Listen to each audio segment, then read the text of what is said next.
Have you ever loved someone, but life kept pulling you away from them? You work hard, you chase your dreams, and you believe you are doing it all for the future you will share together. But while you are busy building tomorrow, someone else might be enjoying the moments you left behind today. This is the story of how desire, distance, and loneliness slowly destroyed a relationship that once felt unbreakable. And sometimes, cheating does not start with betrayal. It starts with absence. Ada loved Michael deeply. When they first met, everything felt perfect. Late-night calls, long walks, endless laughter. Michael made Ada feel seen, special, chosen. But there was one problem. Michael was always busy. Work meetings, business trips, deadlines, phone calls that never ended. At first, Ada understood. She told herself, "He is working hard for our future." But weeks turned into months, and slowly, something started changing. Ada sat alone in her apartment one Friday night. Her phone buzzed.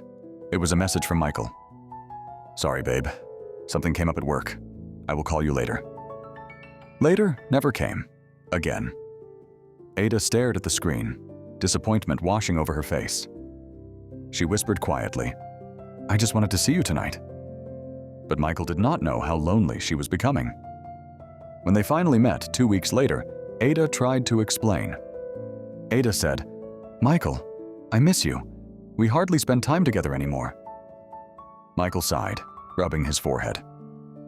Michael said, "I am doing this for us. You know how demanding my job is."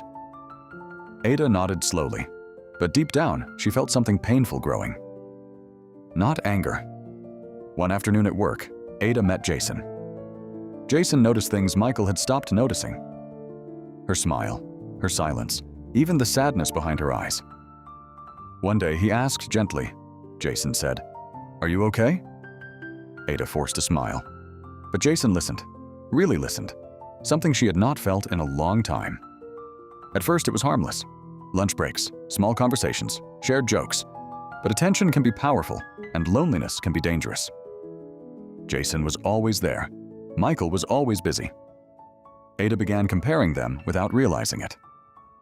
One night, Ada planned a special dinner for Michael. Candles, his favorite food. She waited and waited. 3 hours later, her phone rang. Michael said, "Babe, I am so sorry. I cannot make it tonight." Ada closed her eyes as tears rolled down her cheeks. That night, something inside her finally broke. The next day, Jason noticed her red eyes. Jason said, "Someone hurt you." Ada tried to laugh it off, but the words slipped out. "He is never there for me." Jason did not say much. He simply said, "You deserve someone who shows up."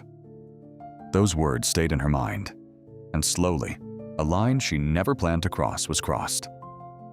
Weeks later, Michael noticed the change.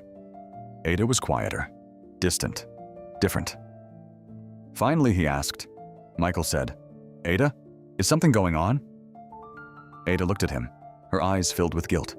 Then she said the words he never expected. "I met someone else." The room fell silent. Michael's heart dropped. Michael said, "Someone else?" Ada nodded slowly. Tears fell as she whispered, "I felt alone for too long." Michael sat there, stunned. All the long hours, all the sacrifices. He thought he was building a future. But while he was chasing success, he lost the person he loved. Ada wiped her tears. "I never planned for this to happen." Michael looked at her quietly and said, "Sometimes love does not end because people stop loving each other." He paused. "Sometimes it ends because someone stopped showing up." Ada walked away. And just like that, the relationship was over. Love needs attention. Love needs time. Because when someone feels unwanted long enough, someone else might make them feel seen. And sometimes, that is all it takes to lose everything. If this story touched you, remember this. Sometimes betrayal does not begin with cheating. It begins with neglect. Like, share, and subscribe for more real stories about love, lies, and betrayal.